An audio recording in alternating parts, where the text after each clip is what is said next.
ओम अज्ञानतिमिरान्धस्य ज्ञानञ्जनशलाकया तस्मै श्रीगुरुवे विष्णुपादाय कृष्णकृष्णाय भूतले श्रीमते भक्तिवेदान्तास्पतिं नमस्ते सारस्वते देवे गौरवाणी प्रचारिणे निर्विशेषवादी पाश्चात्य श्रीकृष्ण चैतन्य प्रभु नित्यानंद श्री अद्वैत गदाधर श्रीवासवि गौरभक्तवृंद हरे कृष्णा कृष्णा कृष्णा हरे हरे हरे राम हरे हरे कृष्णा। आप सभी को स्वागत है।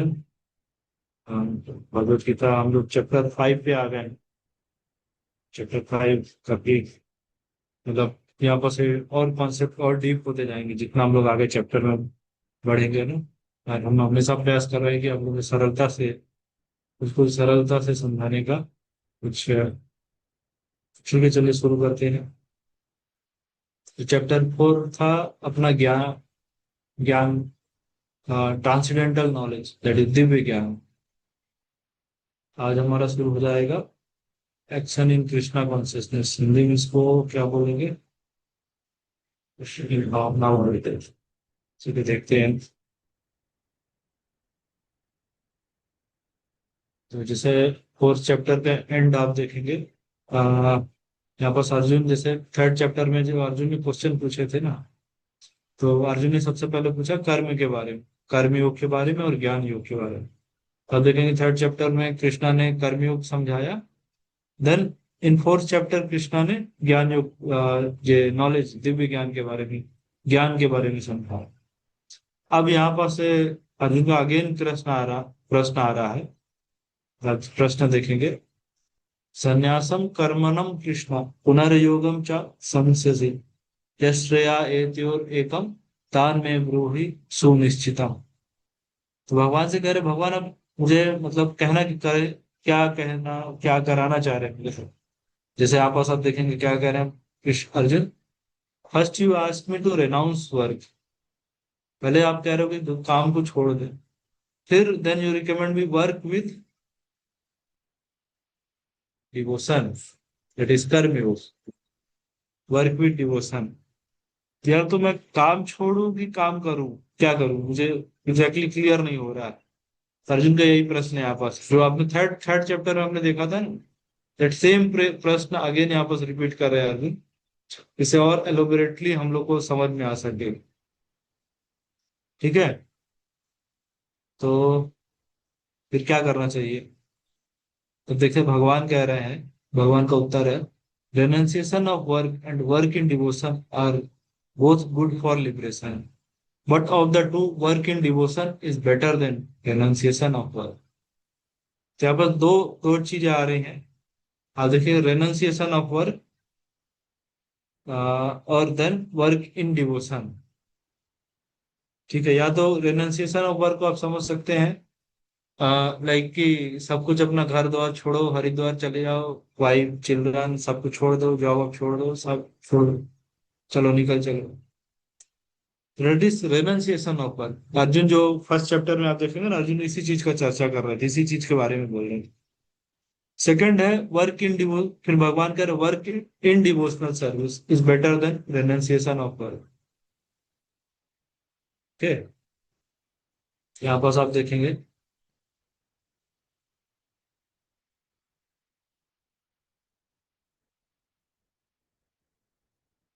यहाँ पर देखिए लाइक वो वही चीज है renunciation of work and work with detachment.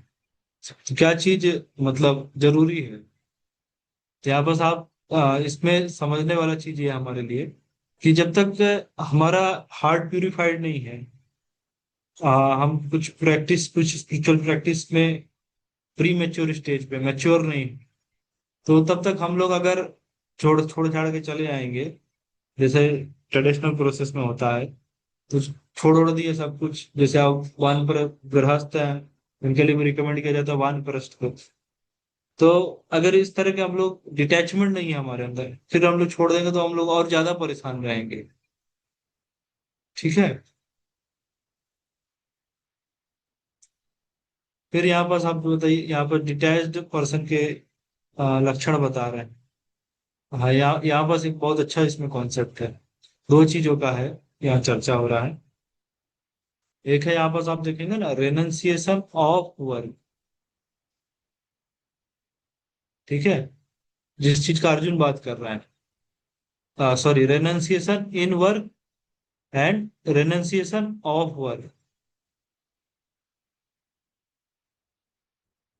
समझ रहे? रेनंसिएशन इन वर्क मतलब क्या हो गया, यहाँ पर से संन्यास इन कर्म एंड संन्यास ऑफ कर्मा। समझ रहे हैं? दो दो टर्म्स यहाँ पास आ रहे हैं। इसको कह रहे कर्म, या आगे आई थिंक आता है term, son, like renunciation in work, मतलब काम करते हुए, डेट इज इंग्लिश में उसको बोलेंगे डिटैच्ड वर्क। जिसका जिसका चर्चा कर रहे हैं भगवान, जो कर्म योग जो है exactly, that is detached work. और रिनंसिएशन ऑफ वर्क, लेकिन उस चीज का चर्चा नहीं हो रहा है। ठीक है, ये वाला कॉन्सेप्ट क्लियर है सभी को?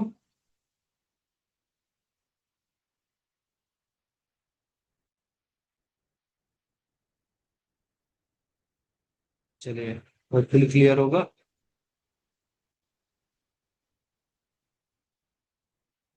इवन फिर आप देखेंगे कर्मयोगी कैन बी अ ट्रू सन्यासी। तो जैसे जो सन्यासी या रेनल्ड पर्सन के लक्षण होते हैं, like one who neither hates not desire the fruits of his activities is known to be always Reynold.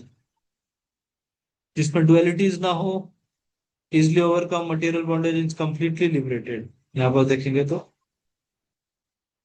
इधर मतलब कोई हेट्रेड, जो भी सब कुछ आए उसको एक्सेप्ट कर लेना, फ्री फ्रॉम डुअलिटीज, द्वंद्व नहीं हो, लाइक संशय और ये सब चीजें में नहीं हो।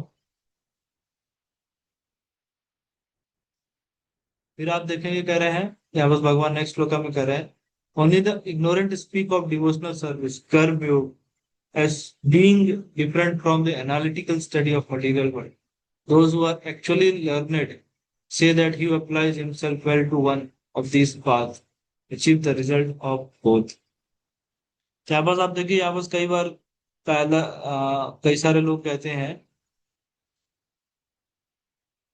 मतलब यहाँ पर इग्नोरेंट डिवोशनल सर्विस को, कर्म योग को डिवोशनल सर्विस, डिवोशनल सर्विस मतलब तो भक्ति होता है, फिर कर्म योग और भक्ति योग तो अलग अलग है, तो दोनों को एक जैसा क्यों दिखाया गया है? तो इसको थोड़ा सा हम लोग समझेंगे, कर्म योग और भक्ति योग में फर्क क्या होता है। ठीक है, भक्ति योग और कर्म योग। तो कर्म योग is the like pre mature form of भक्ति योग। कर्म योग से भक्ति योगी है, लेकिन सब फर्क क्या है? जो एक पर्सन कर्म योग कर रहा है, वो अपने लाइक फ्रूट्स को करता है, जो अपना हार्ड लेबर जो कुछ भी किया, या और सरल शब्दों में समझेंगे तो कर्मयोग करने वाले को कर्मयोग मतलब वो भी भगवान का सेवा करते हैं, लेकिन यहाँ बस जो भावना जो होता है, जो कॉन्सियसनेस, जो चेतना होता है, वो होता है कि वो अपने नेचर को नहीं छोड़ते हैं। मतलब मान लीजिए मुझे वेजिटेबल कटिंग का सेवा अच्छा लग रहा है, या मुझे गार्लैंड बनाना अच्छा लग रहा है, मुझे टीटी वर्शिप अच्छा लग रहा है, या मुझे शास्त्र पढ़ना अच्छा लग रहा है, तो कर्म योग में होगा कि मुझे जो अच्छा लग रहा है मैं वही करूंगा। ठीक है, भगवान की सेवा के लिए, और जो मुझे अच्छा लग रहा है दैट आई विल डू। भक्ति योग में होता है जो भगवान को अच्छा लग रहा है वो मैं करूंगा। तो फर्क है यहाँ पर नेचर का, मतलब स्वभाव का।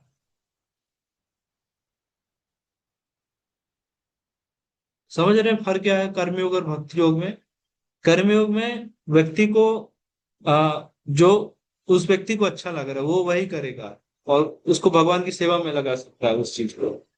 भक्ति योग में वो भगवान के हिसाब से अच्छा लगे, जो जरूरत है, जो भगवान को प्लीज करता है वो चीज मैं करूंगा।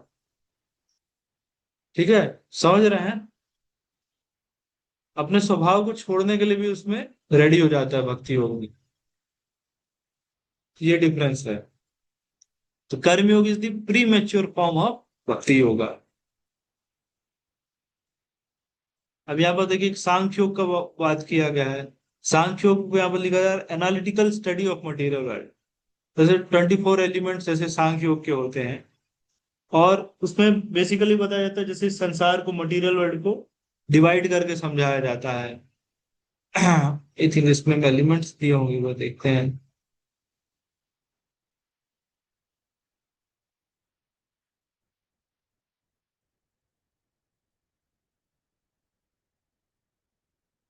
जैसे 24 एलिमेंट्स होते हैं, मैं आपको नेक्स्ट क्लास में बता दूंगा। तो बेसिकली सांख्य योग का पर्पस होता है एनालिटिकल स्टडी, संसार को देखना कि क्या क्या चीजें हो रहे हैं, कैसे ऑब्जेक्ट्स हैं, कैसे चीजें चल रहा है, सब कुछ। मतलब जैसे एनालिटिकल स्टडी करना उसका। और एनालिटिकल स्टडी से हमको उसका रिजल्ट मिलेगा, अल्टीमेटम क्या है। दैट अल्टीमेटम इज, हमको पता चलेगा that cause of all causes is Krishna और विष्णु। कर्मयोग इस, कर्मयोग में फिर आएंगे, सांख्योग के बाद कर्मयोग। तो कर्मयोग में व्यक्ति आएगा तो वो समझेगा कि okay, ultimate goal, ultimate aim is like पूरी मटेरियल वर्ल्ड का पर्पस है भाई, कृष्णा कॉन्शियस होना या भजन में लगना, भक्ति में लगना। कर्मयोग से वो चीज शुरू होता है। ठीक है। तो इसीलिए कह रहे हैं जैसे जो कर्मयोग का एंड गोल हुआ, कर्मयोग का एंड गोल हुआ, हमने मटेरियल वर्ल्ड का अच्छे से स्टडी किया और आपको पता चला okay the cause of all causes is Vishnu और कृष्णा। देन फिर क्या करना है, फिर कर्मयोग शुरू हो जाएगा। सॉरी, सांख्य योग में पता चलेगा एंड गोल क्या है, एनालिटिकल स्टडी। देन फिर कर्मयोग शुरू होगा। तो आप देखेंगे दोनों चीज एक ही डायरेक्शन में है ना, मतलब सांख्य योग का एंड हो जाएगा, कर्मयोग का बिगिनिंग। तो यही बस दो चीज कह रहे हैं, one who knows the position reached by means of analytical study can also be attained by devotional service, and one who therefore sees analytical study and devotional service to be one on the same level, sees things as they are। ठीक है। अच्छा, इसमें प्रश्न आएगा भैया, अगर कह रहे हो भैया कर्मयोग का आप बात कर रहे हैं, फिर हर जगह डिवोशनल सर्विस क्यों घुसेड़ दिए हैं। इस्कॉन वालों पे इल्जाम भी लगता है कि जहां आप लोगों को मतलब कृष्णा नहीं है, जहाँ भक्ति योग नहीं है, वहां सब जगह भी आप लोग भैया ठूस ठूस के ऐसे लगा देते हो। तो प्रभुपाद जी इसका बहुत अच्छा आंसर देते हैं। कहते हैं कि भक्ति योग आता है भैया like middle of the chapters में शुरू होता है, 7 से 12 चैप्टर्स तक चलता है। तो प्रभात कहते हैं कि हम पहले से इसलिए देना शुरू कर देते हैं कि हो सकता है आप 12 आगे के जो भक्ति योग वाले चैप्टर्स हैं वो सब पढ़ने के लिए रेडी ना हो। तो बेटर है कि हम पहले से आपको बता दें या उस चैप्टर तक पहुंच ही ना पाओ, तो इसलिए हम पेज 1 से ही आपको सिखा देते हैं। और एक और जो रीजन हमने डिस्कस किया कि लाइक कर्मयोग और भक्ति योग में क्या डिफरेंस है, उससे भी समझ सकते हैं। एक और बहुत अच्छे से आता है प्रभुपाद जी का। प्रभुपाद जी एक बार एक रिपोर्टर बोल रहे हैं, प्रभुपाद जी आपकी भगवत गीता में जहां जहां कृष्णा नहीं है वहां वहां आपने कृष्णा को डाला है, जहां जहां कृष्णा कुछ चर्चा नहीं हो रहा है वहां भी आप डाल दिए हैं। प्रभुपाद कर रहे हैं और आप लोगों ने क्या किया है, जहां जहां कृष्णा थे वहां से भी निकाल दिया है। हाँ, चलिए आगे चलते हैं। और एक और चीज क्या होता है प्रभु, आप सभी को समझाने का प्रयास कर रहे हैं कि हर कॉन्टेक्स्ट, जैसे आप भगवत गीता को ना आप टेक्स्ट नहीं समझ सकते, बोले संस्कृत में लिखा है या कर्मयोग के बारे में, तो उसका ट्रांसलेशन भी वही चीज होना चाहिए। तो प्रभुपाद जी टेक्सचुअल बेसिस में ट्रांसलेशन नहीं किए हैं। जो इस्कॉन का जो भगवत गीता प्रभुपाद जी ट्रांसलेट किए हैं that is in contextual basis, कि व्यक्ति को आराम से समझ में आए कि इसका कॉन्टेक्स्ट क्या चल रहा है, क्या समझाने का प्रयास किया जा रहा है। ये चीज पे ज्यादा फोकस किया गया है। एक और अच्छे से एग्जाम्पल समझते हैं, जैसे मान लीजिए आपको बोला जाए गोली, कि गोली से क्या आप क्या समझेंगे, क्या समझ सकते हैं गोली से। मान लीजिए आपको डॉक्टर दे रहा है गोली, तो उससे क्या समझेंगे, डॉक्टर आपको गोली दिया, तो that means doctor is giving some medicine. दूसरा एग्जाम्पल से समझेंगे, मान लीजिए किसी मिलिट्री पर्सन ने गोली दिया, तो इसका मतलब क्या हुआ, फायरिंग। ठीक है। देन मान लीजिए आपकी किसी दोस्त दे रहा है भाई, गोली दिया, वे बोलते हैं ना दोस्ती में, अरे भाई गोली मत दे यार, दैट मीन्स चीटिंग, या बना रहा है, मुझे बनाने का प्रयास कर रहा है। तो आप देखेंगे शब्द एक ही है गोली, लेकिन उसका अलग अलग जगह अलग अलग अर्थ हो रहा है। तो वैसे ही भगवत गीता में भी, इसलिए इसी तरह से कॉन्टेक्स्ट हमको समझना है, मतलब कि इसका बैकग्राउंड स्टोरी क्या चल रहा है। समझ रहे हैं ना। तो यही चीज है। जब हम लोग को बैकग्राउंड स्टोरी समझ में आएगा, जब तो हम लोग कॉन्टेक्स्ट समझ सकते हैं किस कॉन्टेक्स्ट में चर्चा हो रहा है। तो प्रभुपाद जी उसी तरह से लिखा है इसको, कि हम लोग जिससे समझ सकेंगे। आप देखिए अर्जुन को कह रहे हैं कृष्णा कि merely renouncing all activities yet not engaging in devotional service of the Lord cannot make one happy। जैसा अर्जुन सोच रहे हैं कि चलो ठीक है, सब छोड़ छाड़ के जंगल वंगल चले जाओ, काम हो जाएगा अपना। कृष्णा यही समझा रहे हैं कि सिर्फ छोड़ने बस से काम नहीं होता है यहाँ पर। छोड़ने के साथ कुछ करना है, मतलब भगवान से जुड़ना है, भगवान से कनेक्शन बनाना है। ठीक है।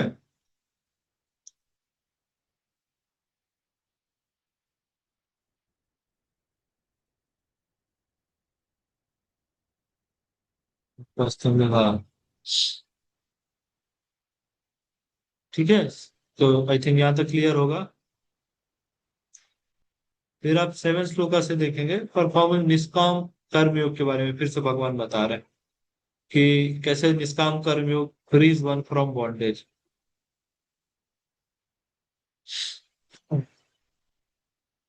सबसे पहले आप बस कैरेक्टरिस्टिक्स शुरू कर रहे हैं। कैरेक्टरिस्टिक्स ऑफ योग युक्त, यहाँ पास है ना, योग युक्त विशुद्धात्मा विजितात्मा जितेंद्रिय सर्वभूतात्मा भूतात्मा कुर्वन् अपि न लिप्यते। तो भगवान के पास क्या करे, one who works in devotion, who is pure soul and who controls his mind and senses is dear to everyone and everyone is dear to him. So always working, the man is never entangled। तो आप इसको generally समझ सकते हैं कि like जैसे, मतलब जितेंद्रिय है जिसके सेंस कंट्रोल है, और लाइक जो प्योर पर्सन, प्योरिटी है जिसके अंदर, तो उसको क्या है, हर कोई अच्छा लगता है। Everyone that dear, everyone is dear to everyone, everyone is dear to, उस व्यक्ति को हर कोई अच्छा लगता है, क्योंकि that is on spiritual platform. आगे एक श्लोक आएगा, uh, ये इक्वल विजन के ऊपर आएगा, उसमें हमको और अच्छे से समझ में आएगा। तो उस व्यक्ति को क्या है, हर हर कोई अच्छा लगेगा, जिसको भैया कोई दुश्मनी नहीं है, जो अपना स्पिरिचुअल लेवल पे है, अपना कनेक्शन भगवान से समझ पा रहा है, आत्मा के बारे में जिसको ज्ञान है, तो यही समझेगा कि मेरा तो कोई दुश्मन ही नहीं है इधर, तो हर व्यक्ति से प्रेम करेगा। प्लस जो व्यक्ति प्योर है, pure in thought words deeds, इसके सेंस कंट्रोल है, ऐसे व्यक्ति के साथ हर कोई मतलब कनेक्शन बनाना भी चाहेगा। कई बार आप देखिए जो प्योर पर्सन होते हैं, उन लोगों के साथ मतलब कई बार लोग इतने एजिटेटेड लोग भी आते हैं उनके पास आके शांत हो जाते हैं। तो that person is dear to everyone. ठीक है। फिर और कुछ क्वालिटीज बताई गई यहाँ पास।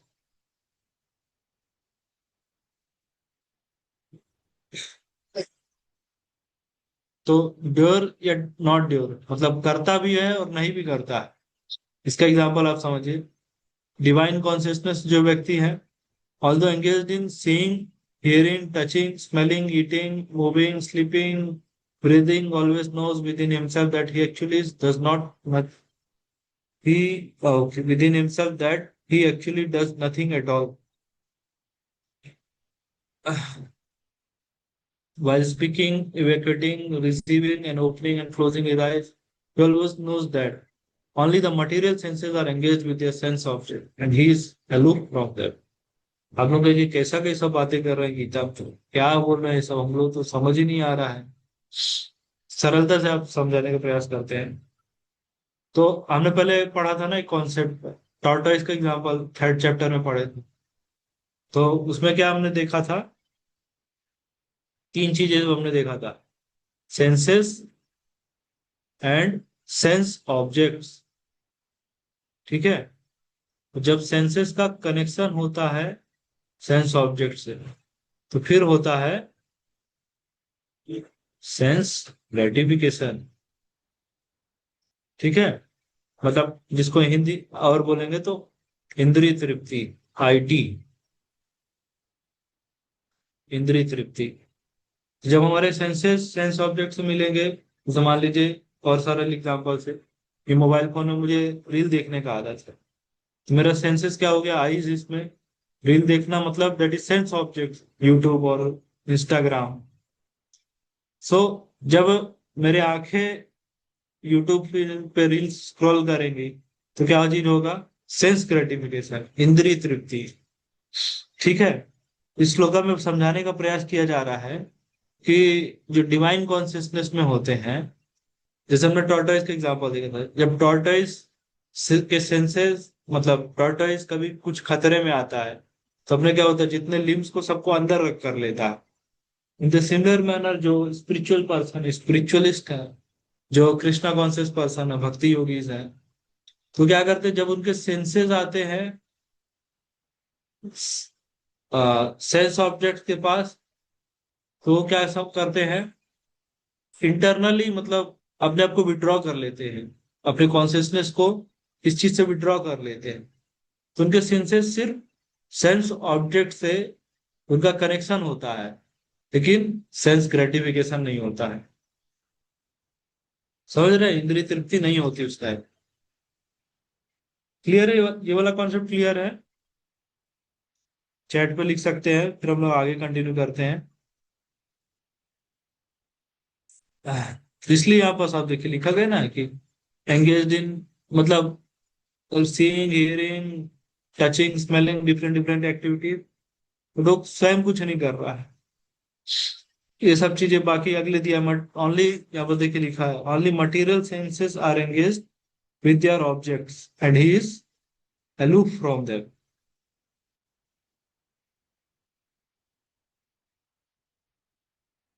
ओके, ठीक है। समझ गए ना ये वाला कॉन्सेप्ट क्या है, जो हमने थर्ड चैप्टर में पढ़ा था, कैसे उसी को एलोबरेट किया जा रहा है।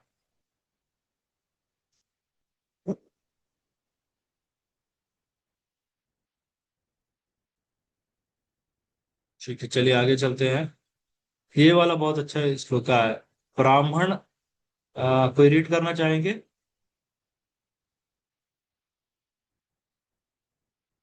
सस्मिता माता जी रीड करेंगे।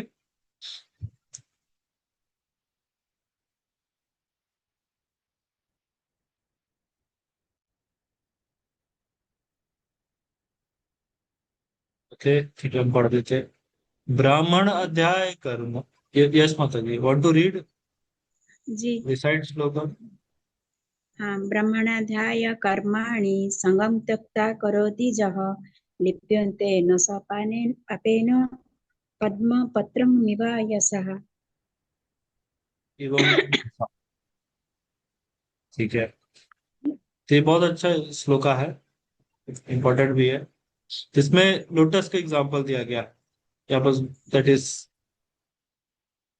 हाँ, ब्राह्मणे अध्याय कर्माणि, तो पद्म पत्र एवं भाषा, दैट इज पद्म। पद्म मतलब हो जाएगा लोटस का।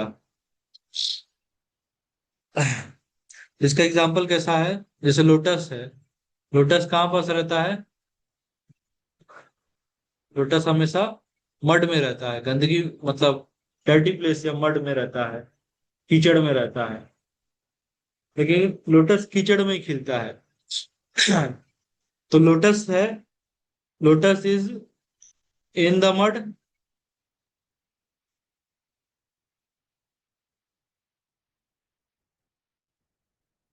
ठीक है, but not of the mud. कीचड़ में है लेकिन कीचड़ का नहीं है।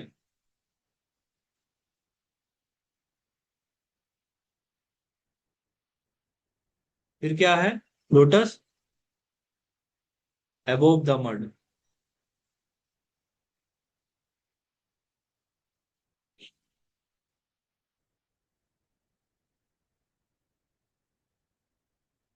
समझ पा रहे हैं, lotus in the mud, mud के अंदर कीचड़ में, कीचड़ के है, लेकिन कीचड़ में नहीं है, not of the mud but above the mud. तो कैसे इसी तरह से जो स्पिरिचुअलिस्ट होते हैं, जो कृष्णा कॉन्शियस पर्सन होते हैं, वो भौतिक संसार में ही काम करते हैं, कहीं अलग कुछ नहीं करते हैं जाके।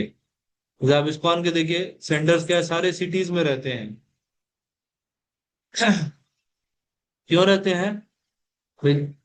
शहर में रह रहे हैं तो लोगों को और कल्टीवेट कर सकते हैं, उनको प्रचार कर सकते हैं, उनको भगवान से जोड़ सकते हैं, गीता कथा कर सकते हैं। अब हिमालय पर्वत में भैया अपने सेंटर खोल देगा तो कौन आएगा उसको? समझ रहे हैं? सिमिलर मैनर, लोटस की एग्जांपल यही है कि लोटस जैसे कीचड़ में रहता है, लेकिन कीचड़ का नहीं है, हमेशा कीचड़ से ऊपर रहता है। तो सिमिलर मैनर स्पिरिचुअल पर्सन भी, they are in the material but not of the material world, but above the material world. ठीक है। तो बुद्धि में देखते हैं क्या बताया गया है। ये देखिए, work for the supreme with detachment.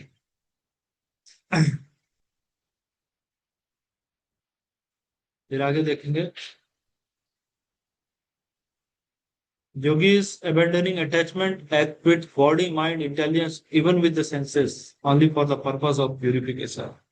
Yogis जो हैं, कृष्णा कॉन्शियस पर्सन है, उनका सोल एम होता है अपने मन, बुद्धि, अहंकार, इंद्रियों सबको, बॉडी को, सब कुछ प्यूरिफिकेशन के लिए। जैसे कल एकादशी है, डिवोटीज तपस्या करते हैं उसके लिए। आ, जैसे एकादशी को बोलते हैं उपवास, तो हिंदी में बोलते हैं ना उपवास।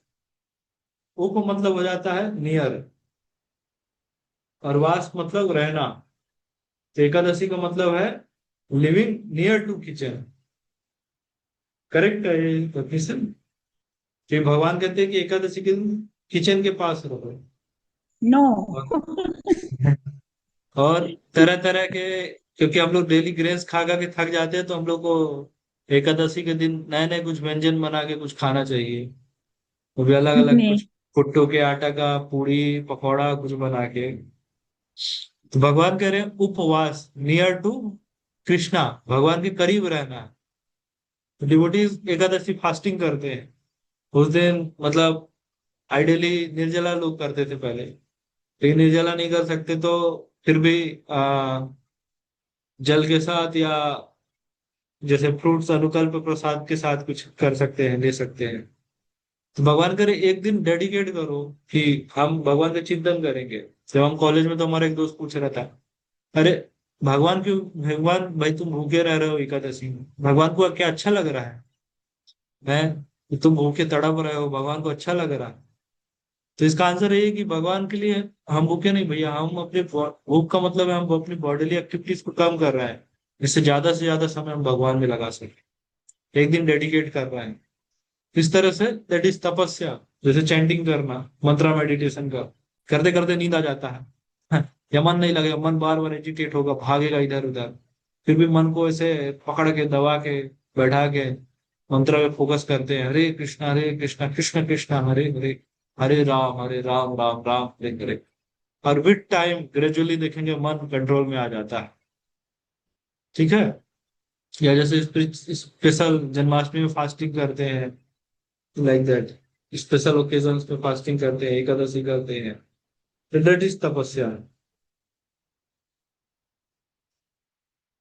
देन फिर समराइज कर दिया जा रहा है, karmayogi attains unadulterated piece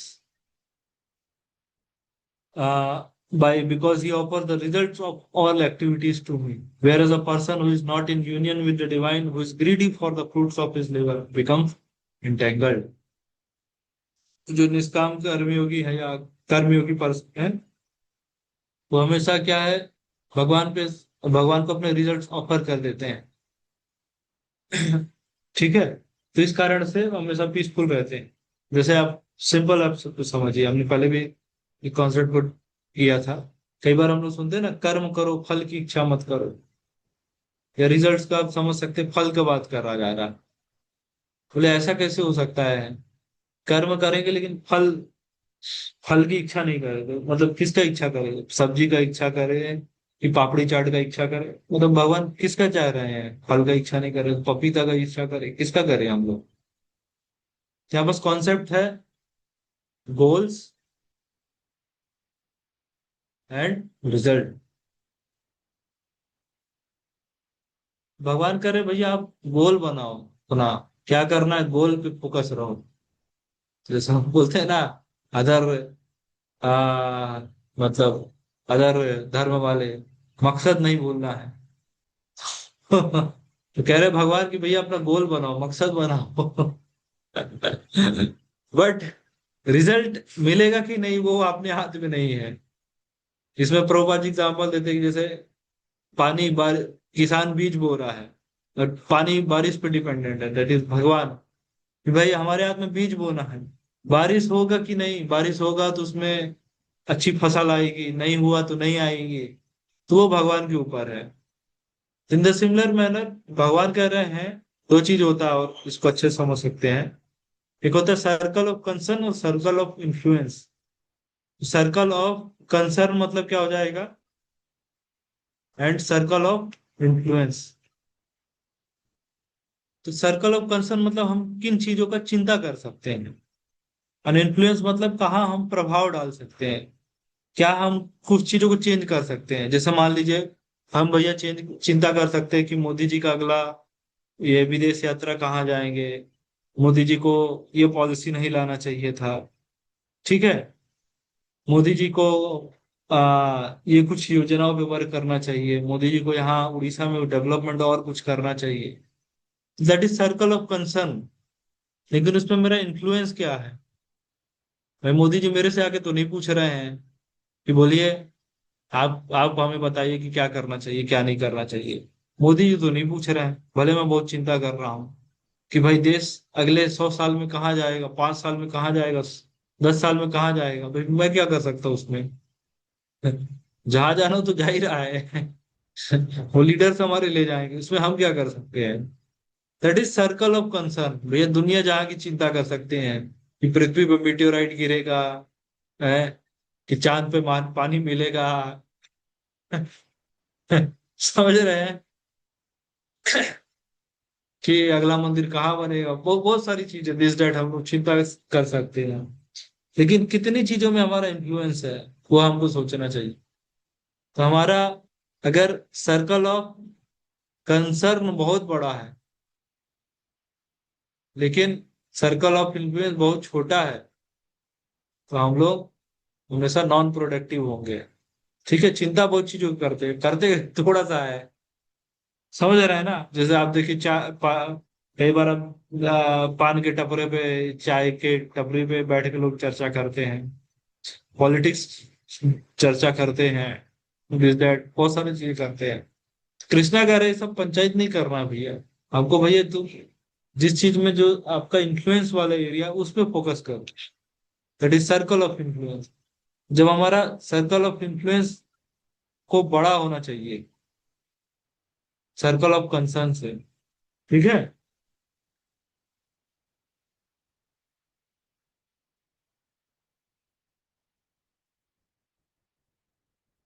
influence क्या है, और जैसे जितना हम लोग अपने ऊपर वर्क करेंगे, अपने आप को स्ट्रांग बनाना इस तरह से करेंगे, भगवत गीता के प्रिंसिपल्स को फॉलो करेंगे, तो आप देखेंगे थोड़ा सा हम कुछ एक्टिविटी करेंगे लेकिन उसका इन्फ्लुएंस कितना ज्यादा है।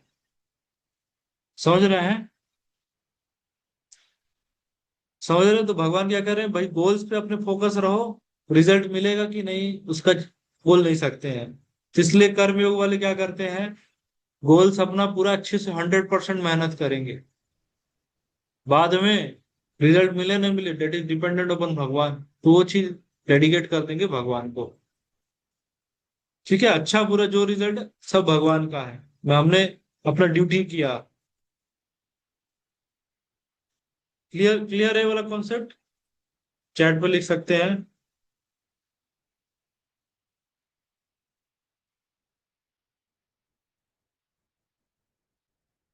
कोई डाउट है इसमें कि बहुत इंपॉर्टेंट चीज है, अभी डाउट क्लियर कर लेते फिर आगे चलेंगे। ठीक है चलिए।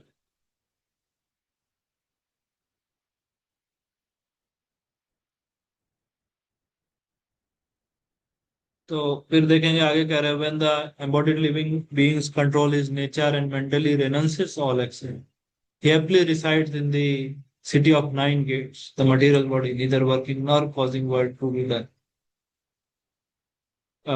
Being control his nature mentally, मतलब जो अभी ऊपर हमने चर्चा किया ना कि लाइक अपनी एक्टिविटीज को, फ्रूट्स को अगर डेडिकेट कर रहे हैं भगवान को, so then we will be happy. The city of nine gates, तो ऐसे बॉडी में मतलब 9 द्वार, 9 गेट्स बताए जाते हैं। आ, मतलब 9 गेट्स हो जाते हैं, जैसे आप देख सकते हैं कि लाइक दो अपनी आंखें हो गई, तो दैट आर गेट्स। फिर कान हो गए दो, दो ये नासिका वाले हो गए, सांस अंदर बाहर जिसमें आता है। माउथ हो गया, तो टोटल कितने हो गए? दो, दो चार, दो छह, एक साथ। और लोअर जो दो पोर्शन में जो दो इवेक्युएटिंग के जो है, दैट इज लाइक 2 गेट्स, जैसे टोटल 9 गेट्स बताया जाता है। तो जो लोग पायस एक्टिविटीज करते हैं, आगे 6 चैप्टर में आता है इसका और भी अच्छे से आएगा 9 गेट्स के बारे में। तो जो लोग पायस एक्टिविटीज करते हैं, उनका आत्मा ऊपर वाले मतलब द्वार से निकल जाती है, लेकिन जो इम्पायस एक्टिविटीज रहते हैं उनके नीचे से निकलता है आत्मा, मृत्यु के समय।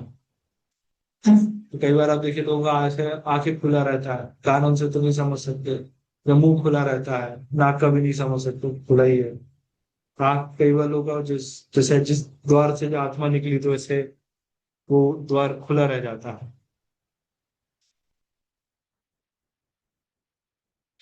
अब यहाँ पर एक बहुत अच्छा इंपॉर्टेंट कॉन्सेप्ट आएगा। यहाँ पर सर 3 चीजों के बारे में चर्चा है: role of material nature, role of lord, and role of soul.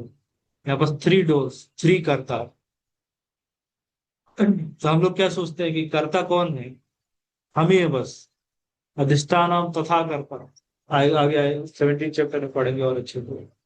तो हम लोग सोचते हैं कि कर्ता कौन है, हमेशा मैं ही कर रहा हूँ ना, सब तो मैं ही चीज कर रहा हूँ, मैं ही बना रहा हूँ, मैं ही करने वाला हूँ संसार में। तो भगवान कहते हैं भैया आप अकेले करता नहीं हो, आपके साथ 2 लोग और हैं। ठीक है, इसको कैसे समझ सकते हैं? तो 2 लोग कौन है वो लोग?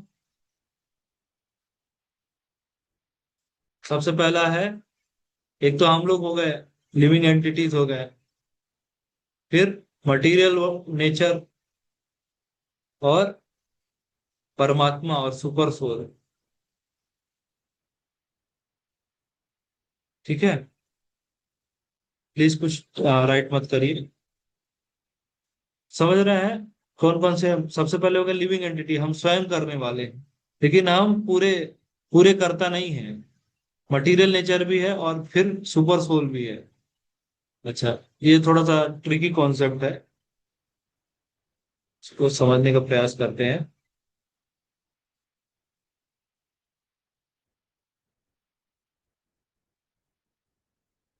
देखिए यहाँ पर है like material role of soul, ये अभी हमने पढ़ा इसको। मटेरियल नेचर क्या है? मटेरियल नेचर प्रकृति के 3 गुण होते हैं: सतोगुण, रजोगुण और तमोगुण।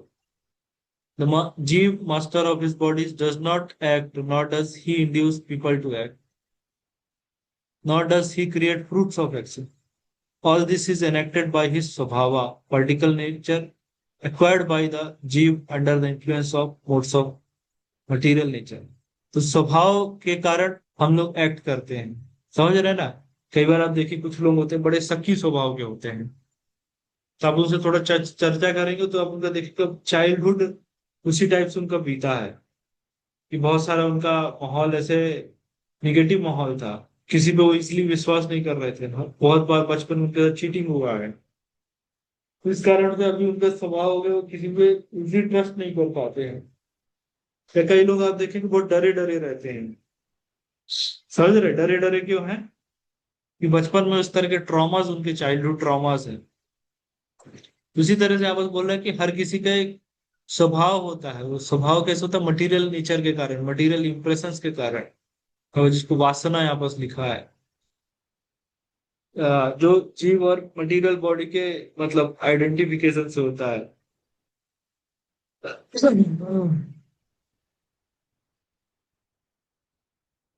And then role role of the lord, भगवान अल्टीमेटली भगवान करते हैं।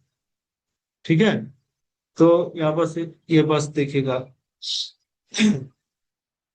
तो देखिए जीव क्या करता है, इंडिविजुअल लिविंग एंटिटी क्या करेगा, वो डिजायर करेगा। ठीक है। डिजायर करेगा तो उसके बाद क्या है, सुपर सोल आत्मा, डेट इज वो सैंक्शन करेगा। सैंक्शन करेगा तो किसके पास जाएगा, मटेरियल नेचर के पास, और मटेरियल नेचर उसको फुलफिल करेगा डिजायर। और अच्छे सिंपल एग्जांपल से समझ सकते हैं।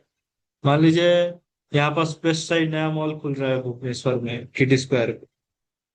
अब किसी का, हमारा मान लीजिए किसी का इच्छा हुआ कि मैं, नया मॉल खुला है और यूथ यूथ ही है, तो उसका इच्छा हुआ कि नया मॉल खुला है, मैं अपने लिए अच्छा सा एक नया टी शर्ट लेके आता। टी शर्ट का प्राइस है उसका, हम लोग सपोज करते हैं 1000 रुपीज। ठीक है। That is the price of T shirt. उसका इच्छा हुआ वेस्ट साइड गया टी शर्ट खरीदने के लिए, जिसका प्राइस है 1000 रुपये। तो इच्छा कौन कर रहा है, सोल। तो यहाँ पर हो जाएगा हमारा जो पर्सन है, जो व्यक्ति, जो पर्सन यूथ जो गया टी शर्ट के लिए, that is soul, individual living entity हुआ। उसका इच्छा क्या था, डिजायर। डिजायर क्या हो गया, टी शर्ट खरीदना। ठीक है। तो कहाँ गया वो, बस शॉपिंग मॉल। शॉपिंग मॉल में सेल्स पर्सन होंगे जो काउंटर पे होंगे, सेट लेके गया वो सेल्स पर्सन के पास, देखिए मेरा ये डिजायर है, मैं ये खरीदना चाहता हूँ। ठीक है, सुपर सोल के पास। समझ रहे हैं, रिलेट कर पा रहे हैं।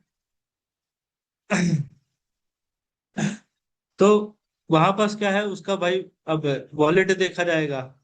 मॉल पे गया, उसको कुछ टी शर्ट पसंद आ गया, उसने प्राइस पूछा सेल्स पर्सन से, बोले ये तो 1000 रुपए की टी शर्ट। तो अपना वो वॉलेट खोलेगा। वॉलेट खोलेगा तो क्या निकलेगा, 500 रुपए है इसके पास, तो 1000 रुपये तो नहीं है। तो उस केस में उसको टी शर्ट मिलेगा कि नहीं मिलेगा, टी शर्ट नहीं मिलेगा। सिंपल है, 500 रुपये भाई, टी शर्ट का 1000 रुपये प्राइस। तो वहां पास क्या हो जाएगा, उसका सैंक्शनिंग हो जाएगा, खत्म, कैंसिल कर दिया जाएगा।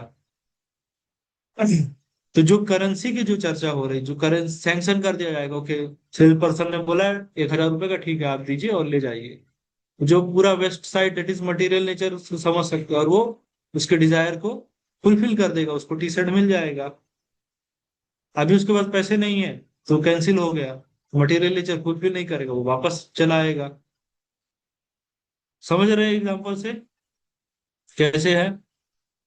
अब क्वेश्चन आप लोग आंसर दीजिए कि वो डिजायर कर रहा है वो चीज है, लेकिन जिसके पास करेंसी क्या है, इन टर्म्स ऑफ स्पिरिचुअलिटी, क्या करेंसी है जिससे वो खरीद सकता है कुछ भी डिजायर कर रहा है, बताइए। चैट पर लिख सकते हैं।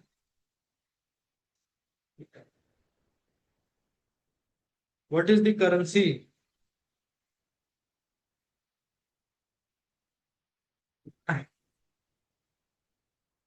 कौन बताएंगे, बताइए बताइए, करेंसी क्या है उसके पास। मेरे पूरा चैप्टर हम लोग पढ़ रहे हैं ना अभी, थर्ड चैप्टर पढ़े। कर्म, कर्म इज द करेंसी। उसके अच्छे कर्म हो गए तो मिल जाएगा, नहीं होगे तो नहीं मिलेगा। सिंपल है। समझ पा रहे हैं, क्लियर अभी। चैट पर लिख सकते हैं। तो क्वेश्चन आता है तो भगवान, तो फिर इसका मतलब भगवान कुछ भी सैंक्शन कर देते होंगे। कई सारे तो भाई बैड एक्टिविटीज हम लोग देखते हो, बहुत सारे संसार में होता है। तो सोल ने बस डिजायर किया, उसके पुण्य कर्म कुछ टाइप के हैं, तो भगवान को तो पता है ना कि ये सब तो गलत कर रहा है, ये गलत करना जा रहा है, फिर भी वो सैंक्शन कर देंगे भगवान, मटेरियल वर्ल्ड से, मटेरियल नेचर से उसको, उसकी बैड एक्टिविटीज को। इसका एग्जाम्पल है कि जैसे मान लीजिए छोटा बच्चा, उसको फीवर है। ठीक है। अब उसको बहुत जिद कर रहा है आइसक्रीम खाने का। तभी पेरेंट्स क्या करेंगे उसको, खूब रो रहा है, नहीं मुझे आइसक्रीम चाहिए, कह रहा है पिताजी समझा रहे हैं बेटा नालायक, आइसक्रीम खाओगे तुम्हें फीवर है और तेज हो जाएगा, नहीं वो मान ही नहीं रहा। तो क्या करेंगे पेरेंट्स, उसको आइसक्रीम खिलाएंगे। अपनी इच्छा से कराते हो कि इच्छा नहीं होता है, मतलब सुपर सोल का, भगवान की इच्छा है कि नहीं है, भगवान की इच्छा नहीं है लेकिन फिर भी करना पड़ रहा है, जैसे पेरेंट्स को अनविलिंगली करना पड़ रहा है, तो भगवान इस तरह की इच्छा को अनविलिंगली उनको फुलफिल करना पड़ता है। ठीक है, क्लियर है ये वाला कॉन्सेप्ट?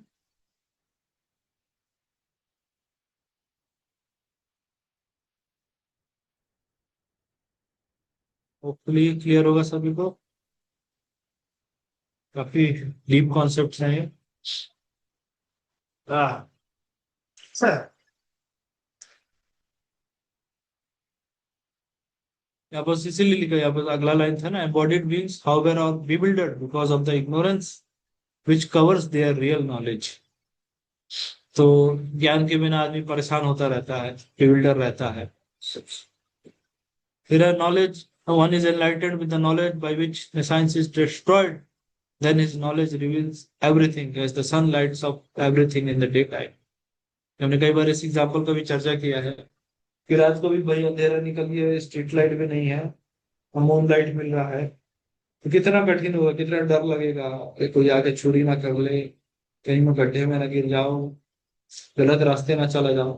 लेकिन वही डे टाइम हो तो सब कुछ दिख रहा है, सब मजे में रहता है, अच्छा चलता है। तो सिमिलरली इधर आप लोग स्पिरिचुअल नॉलेज में और डीप जाते हैं, जितना कृष्णा कॉन्शियसनेस में वी आर गोइंग डीपर, उतना ज्यादा हम लोग चीयरफुल जॉयफुल एंजॉय करते रहते हैं, क्योंकि छुटकू से स्माइल है तो बड़ा होता रहता है, क्योंकि हमारा निसाइंस अज्ञानता दूर हो गया है। हाँ। फिर अगला कॉन्टेक्स्ट है liberation bye focusing on the supreme. तो यही भगवान बता रहे हैं कि अल्टीमेट गोल क्या है यहाँ पास। तो अल्टीमेटली हम लोग को यही करना, पावर इंटेलिजेंस माइंड फेथ और मतलब भगवान से कनेक्ट करना है। ठीक है, फिर ये 18 श्लोका है, ये बहुत इंपॉर्टेंट श्लोका है। विद्या विन्यास संपन्ने ब्राह्मणे गवी हस्तिनि सुनी चैव स्वाभाके च पंडिता समादर्शिना।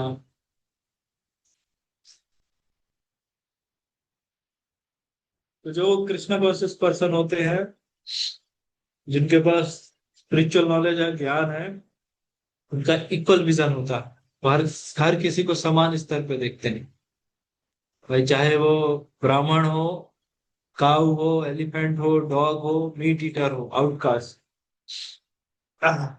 तो सबको एक समान देखते हैं। एक समान कैसे देख सकते हैं भैया, हाथी तो अलग है, ब्राह्मण अलग है, कुत्ता अलग है, डॉग ईटर और चंडाल वो अलग व्यक्ति है, सब तो अलग अलग है। तो इसका आंसर है स्पिरिचुअल लेवल पे वो सब, क्योंकि इंडिविजुअल लिविंग एंटिटीज है यहाँ पर।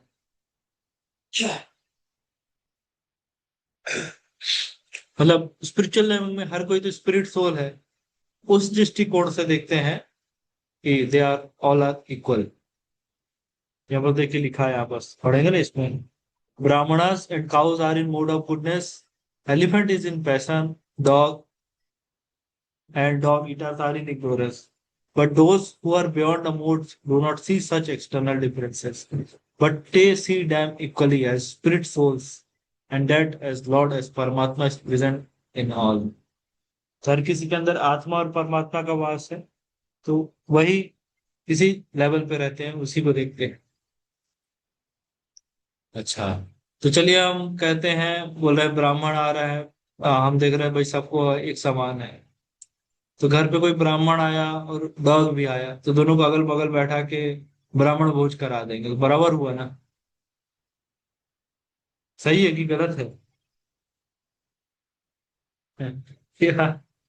इज इट ट्रू स्टेटमेंट और गलत? सही कि ऐसे ही करना चाहिए हमें। या एक और एग्जांपल देखते हैं, हम कह रहे हैं हम हर चीज को तो इक्वल देखते हैं। आगे कौन सा 17 चैप्टर में एक्सप्लोर किया, उसमें कह रहे हैं कि स्टोन और गोल्ड सबको, जितना हर चीज को एक समान देखा जाता है, इक्वल देखा जाता है। तो मेरे पास मान लीजिए एक सोने का एक टुकड़ा है, गोल्ड है या गोल्ड रिंग कुछ है, और कंकड़ है। तो मेरे लिए तो सोना और कंकड़ दोनों तो एक समान ही है ना, करेक्ट ना। तो मैं क्या करूंगा, मैं सोने का ऐसा पकड़ूंगा, ऐसे हाथ में लूंगा वैसे, या खिड़की के बाहर ऐसे फेंक दूंगा बाहर, और कंकड़ को तिजोरी में रख लूंगा। इसे सेम पर्सन एक्टिविटी। तो मुझे क्या कहेंगे, भैया पागल आदमी है? नहीं, लेकिन मैं कहूंगा मैंने तो भगवत गीता पढ़ा है, भगवत गीता में कहा है कि पंडिता समादर्शिना। तो पंडित व्यक्ति उनका तो हर चीज वो समान देखते हैं। तो फिर कॉन्ट्राडिक्टरी कैसे है? मुझे तो कह रहे भाई समान है देखो। फिर यहाँ पर संशय कैसे आ रहा है? क्या लगता है आप लोगों को? ये तो भगवत गीता गलत कह रहे हैं। ये हमारे प्रैक्टिकल लाइफ में तो इसका कुछ इम्प्लीमेंटेशन नहीं दिख रहा है। क्या लगता है आप सभी को, क्या करना चाहिए?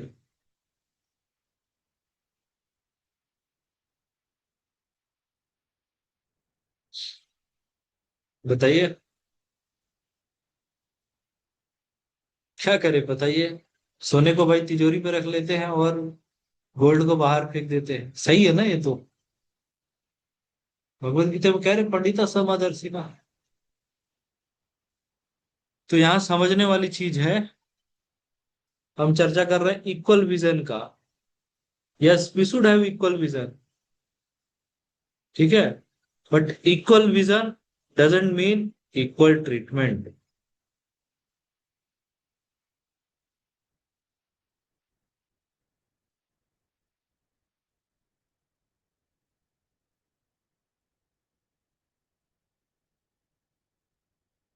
Equal vision doesn't mean equal treatment, but suitable treatment.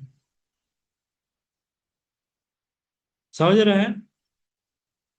Equal vision का है भाई, सबको समान देखो, सही है।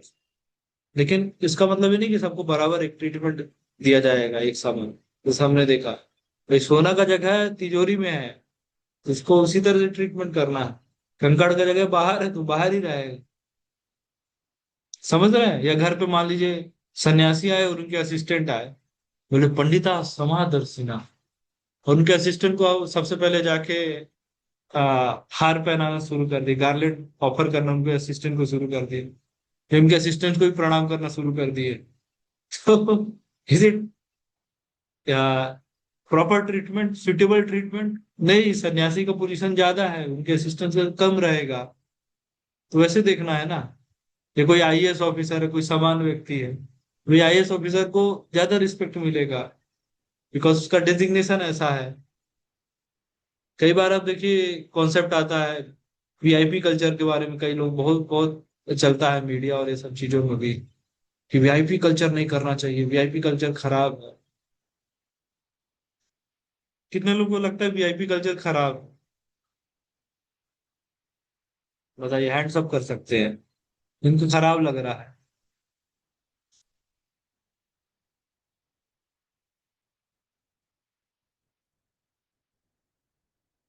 और किसी को खराब लग रहा है?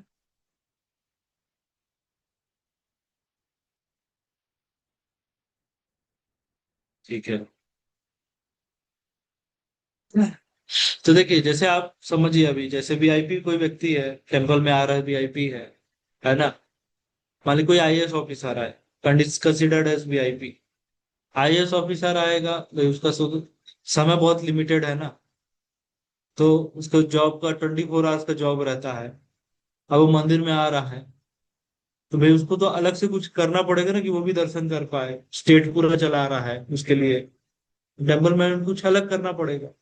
या मान लीजिए कोई व्यक्ति ज्यादा डोनेशन दे रहा है, तो उसके लिए तो कुछ अलग से कुछ करना पड़ेगा ना। जैसे मान लीजिए उसने डोनेशन दिया है कुछ, फिर डोनेशन दिया उसके कारण कितने सारे लोगों को फ्री में प्रसाद बंट रहा है, उसके पैसे से ही तो बंट रहा है ना।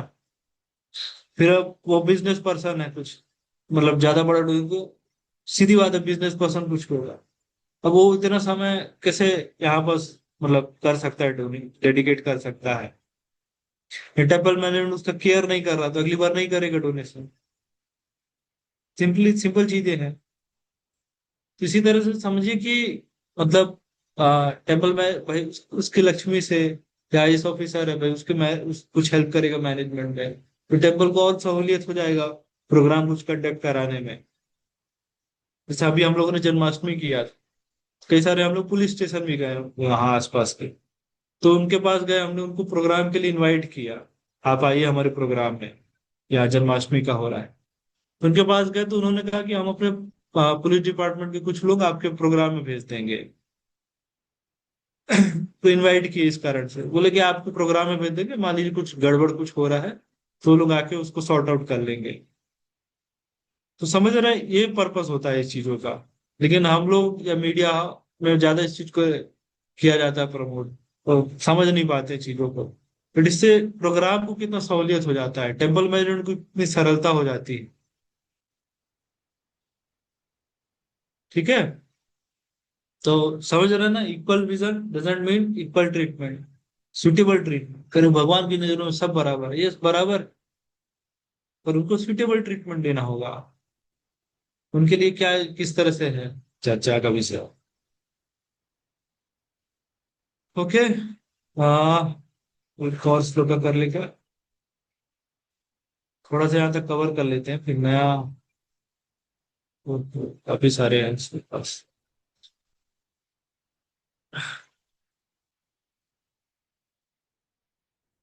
19th और पढ़ लेते हैं। So like person, the mind, those whose minds are establishing sameness or equanimity have already conquered the conditions of birth and death.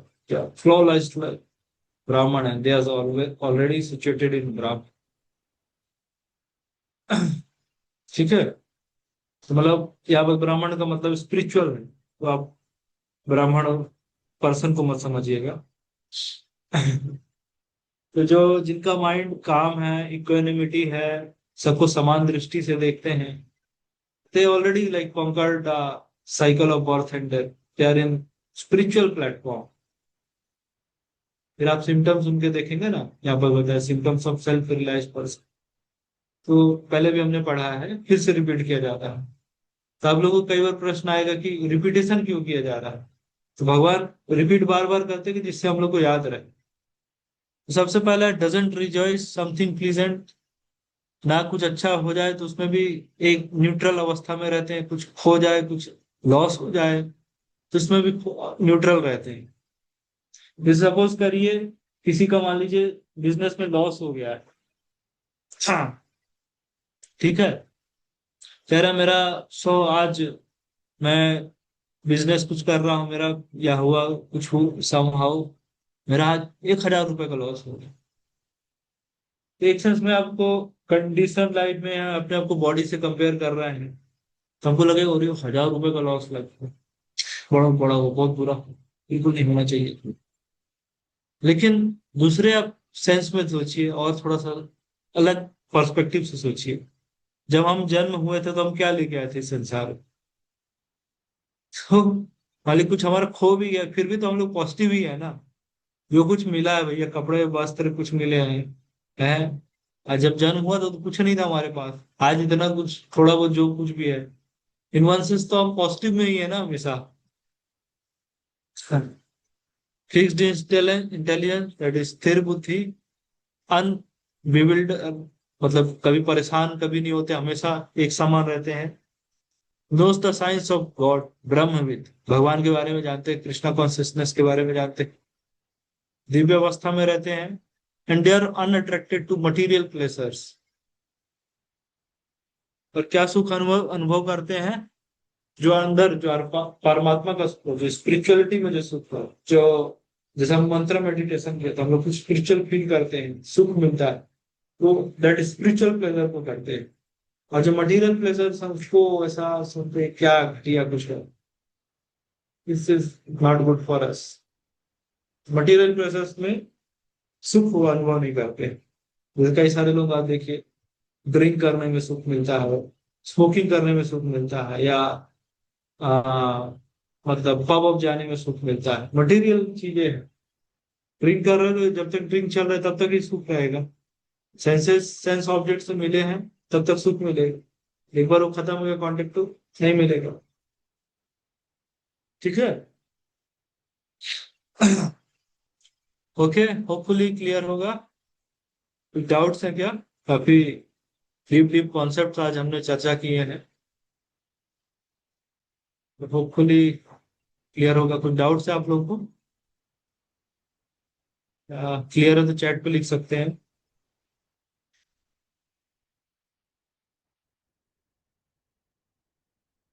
ठीक है, वापस से आप लोग रिवाइज कर सकते हैं और देख सकते हैं, कुछ डाउट्स हो तो हम चर्चा कर लेंगे। चलिए ठीक है, फिर यहीं तक रखते हैं। ठीक है निखिल प्रभु।